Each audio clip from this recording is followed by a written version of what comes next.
السلام علیکم ورحمۃ اللہ وبرکاتہ۔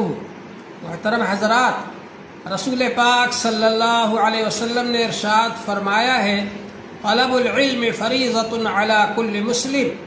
علم طلب کرنا ہر مسلمان مرد و عورت پر فرض ہے۔ دین کا علم حاصل کیجیے۔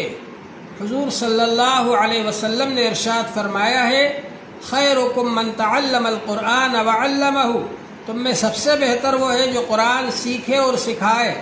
حضور پاک صلی اللہ علیہ وسلم نے ارشاد فرمایا ہے، بے شک اللہ تبارک و تعالی اس قرآن کے ذریعے سے بہت سے لوگوں کو سربلند کرے گا، ترقی دے گا، اور بہت سے لوگوں کو ذلیل و خوار کرے گا۔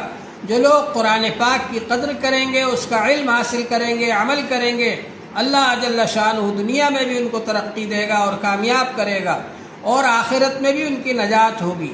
اللہ جل شانہ ہم سب کو عمل کی توفیق عطا فرمائے۔ وآخر دعوانا ان الحمد للہ رب العالمین۔